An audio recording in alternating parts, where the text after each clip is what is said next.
Salam sejahtera untuk kita semua, Tabipun. Terhormat Bapak Wisnu Juliono, SPDPD, selaku dosen pengampu mata kuliah Petani Tumbuhan Tinggi, dan teman-teman yang saya sayangi. Uh, Kami dari kelompok 5 akan mempresentasikan materi tentang modifikasi organ hara yang beranggotakan uh, saya sendiri, Muhammad Rayanda, kemudian Lima Andini, dan juga Raya Dipa Wangarni. Nah, sebagai kata pengantar dari kelompok kami akan membawakan materi modifikasi organ hara. Organ selain akar, batang, dan juga daun pada tumbuhan itu sebenarnya adalah modifikasi dari dan kombinasi dari ketiga organ tersebut. Nah, organ-organ tersebut itu memiliki peran yang penting bagi tumbuhan, diantaranya itu salah satunya adalah sebagai pelindung dari gangguan hewan yang lain, kemudian sebagai alat pemencar biji karena berupa rambut-rambut kapas dan sebagainya. Uh, untuk modifikasi ini akan dibagi menjadi beberapa jenis dan akan dijelaskan oleh masing-masing anggota dari kelompok 5. Untuk slide yang pertama atau modifikasi yang pertama itu adalah kuncup atau gemma. Kuncup itu adalah tunas yang belum sepenuhnya berkembang atau masih embrionik dan biasanya muncul dari ketiak daun atau pucuk batang. Nah, kuncup ini biasanya berbentuk agak membulat dan ada bagian yang membulat.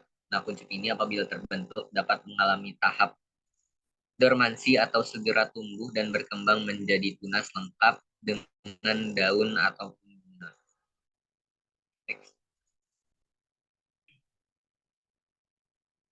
Nah, berdasarkan tempatnya, kuncup dibedakan menjadi yang pertama kuncup ujung. Kuncup ujung ini terletak di bagian ujung batang dan ujung cabang. Biasanya ada di macam-macam tumbuhan, letaknya paling ujung. Uh, dengan nama lain Gemma terminalis. Kemudian yang kedua itu ada kuncup ketiak yang letaknya terletak pada ketiak daun atau di ruas batang. Bisa kita lihat pada contoh itu pada tanaman singkong.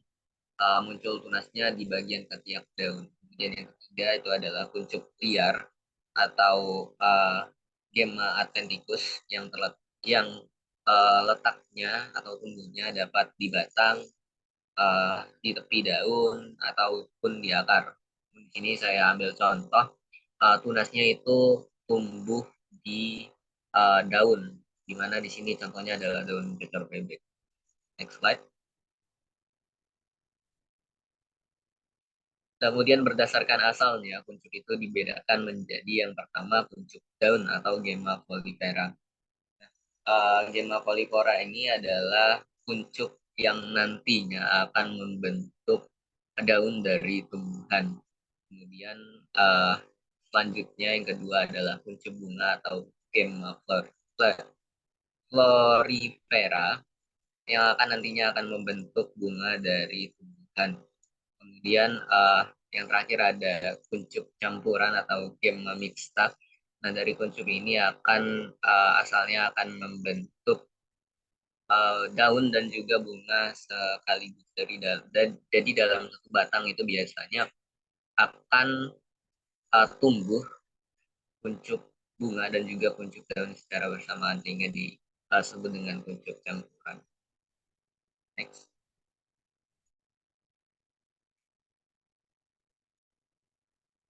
Baik, bentuk modifikasi yang selanjutnya adalah rimpang atau rhizoma.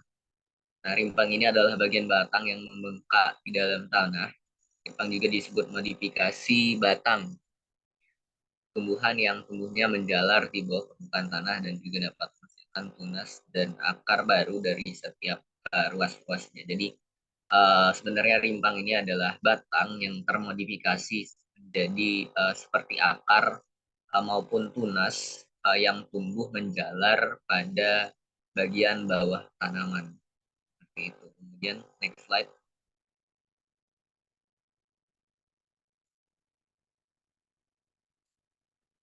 Oke, untuk materi selanjutnya akan disampaikan oleh Raya. Pada Raya dipersilakan. Baik, terima kasih atas kesempatannya. Di sini saya akan melanjutkan presentasi mengenai sulur atau sering disebut sirus. Nah, sulur ini sering juga disebut sebagai alat pembelit, adalah bagian tumbuhan yang biasanya menyerupai spiral dan berguna untuk membelit benda-benda yang disentuhnya, yaitu untuk berpegangan saat tumbuhan ini berusaha mendapatkan penunjang untuk dapat naik ke atas. Tumbuhan ini merupakan tumbuhan memanjat. Alat pembelit atau sulur merupakan metamorfosis salah satu bagian pokok tumbuhan atau dari daun, batang, dan akar. Biasanya merupakan metamorfosis akar, dahan atau cabang, daun, atau sebagian daun saja. Nah, menurut asalnya, alat pembelit atau sulur ini dapat dibedakan dalam tiga, yaitu cabang pembelit atau sulur dahan, sulur daun, dan sulur akar. Dapat di next slide. Baik, sulur dahan itu contohnya pada anggur atau Vitis vinifera L. Nah, sulur dahan ini terjadi dari percabangan atau tunas. Hal ini terlihat dari tempatnya, yaitu dalam ketiak daun atau berhadapan dengan daun. Seringkali masih mendukung daun-daun kecil, misalnya pada anggur tadi atau Vitis vinifera. Kemudian sulur daun itu yaitu contohnya pada kacang kapri, yaitu alat pembelit yang biasanya merupakan metamorfosis suatu bagian daun atau bukan berasal dari daun seluruhnya. Daun pembelit atau sulur daun ini dapat berasal dari bagian daun, yaitu pada tangkai daun, ujung daun, dan ujung ibu tangkai daun. Kemudian yang terakhir yaitu akar pembelit, yaitu akar yang berubah menjadi suatu alat pembelit, misalnya pada vanili atau Vanilla planifolia. Kemudian next slide. Kemudian modifikasi organ hara yang selanjutnya yaitu piala atau ascidium. Pada beberapa tumbuhan, pada bagian daun mengalami modifikasi seperti piala.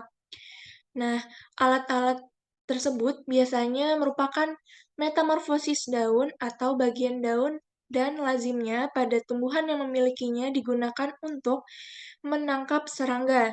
Jadi, alat ini terdapat pada tumbuhan pemakan serangga atau insektivora. Dapat di next slide. Nah, keragaman bentuk piala pada insektivora itu contohnya pada kantong semar atau Nepenthes ampullaria. Nah, dapat dilihat pada ujung daun terdapat modifikasi yang menyerupai piala yang lengkap dengan tutupnya. Pada tepi piala ini terdapat kelenjar madu untuk menarik serangga, dan jika serangga sampai tergelincir masuk ke dalam piala, serangga tersebut akan dicerna oleh enzim yang dikeluarkan oleh kelenjar yang terdapat pada dinding sebelah dalam piala, sehingga dapat dicerna dan diserap untuk kepentingan kehidupan tumbuhan. Piala Piala ini dapat ditemui pada kantong semar. Kemudian keragaman yang kedua yaitu pada rumput gelembung atau Atriculus flexuosa. Gelembung atau pada tumbuhan gelembung ini merupakan semacam bubuk yang berfungsi untuk menangkap serangga kecil yang hidup dalam air. Gelembung ini terdapat pada tumbuhan pemakan serangga insektivora yang hidup di air. Misalnya dapat dilihat pada gambar pada rumput gelembung atau Utricularia flexuosa. Sekian yang dapat saya sampaikan. Saya kembalikan kepada moderator. Baik, terima kasih Raya atas pemaparan materinya. Untuk materi selanjutnya akan disampaikan oleh Lima Dini. Lima, saya persilakan. Baik, terima kasih atas kesempatannya. Di sini saya akan melanjutkan mengenai materi duri atau kita. Duri merupakan metamorfosis bagian-bagian pokok tumbuhan, yaitu daun, batang, dan juga akar.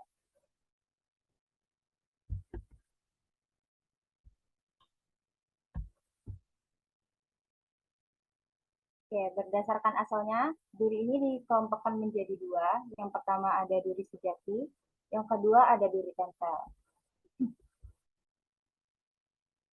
Untuk duri sejati adalah duri yang berasal dari metamorfosis bagian tubuh tumbuhan, sehingga kedudukannya sulit untuk ditanggalkan. Sedangkan pada duri tempel adalah alat tambahan yang hanya menempel pada permukaan kulit tumbuhan.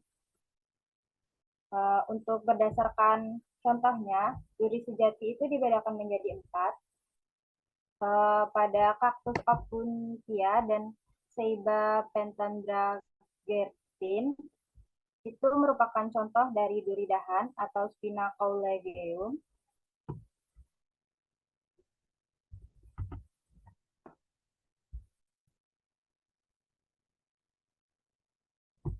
Untuk yang selanjutnya yaitu merupakan contoh duri daun atau Spinapilogeum.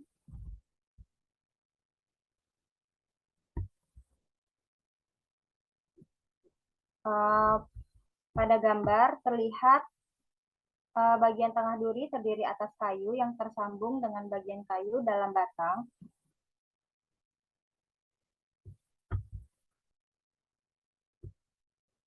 Yang selanjutnya yaitu merupakan contoh dari duri tempel. Yang pertama ada Dioscorea aculeata dan Rosa sp.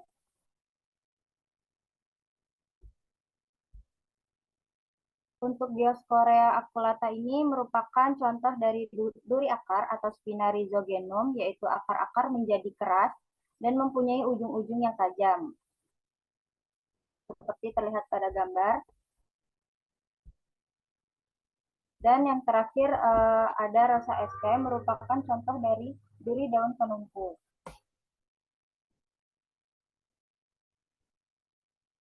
Yang selanjutnya ada alat tambahan atau organ aksesoria. Beberapa bentuk tumbuhan yang diidentifikasi pada tumbuhan yaitu yang pertama papila. Papila yaitu berupa penebalan dinding sel sebelah luar dan membuat permukaan terasa halus jika diraba. Tumbuhan yang memiliki alat tambahan ini adalah bunga telang. Yang kedua ada trikoma, yaitu berupa rambut-rambut atau sisik-sisik yang mudah ditanggalkan. Trikoma pada tumbuhan memiliki tumbuhan yang berbeda. Yang pertama ada sisik bulu, berupa bulu-bulu pipih yang menutupi batang seperti pada pakis haji. Yang kedua ada sisik levis berupa lapisan pipih yang menempel pada daun seperti pada bagian abaksial daun durian. Yang ketiga ada rambut halus berupa rambut dengan aneka bentuk dan susunan seperti percabang dan bentuk bintang. Yang keempat ada rambut kelenjar berupa bulu-bulu yang ujungnya mampu mengeluarkan zat tertentu seperti pada daun tembakau. Baik, ini adalah contoh keragaman bentuk-bentuk alat tambahan pada tumbuhan. Terdapat pada Clitoria ternate dan Ficus rumpi mic.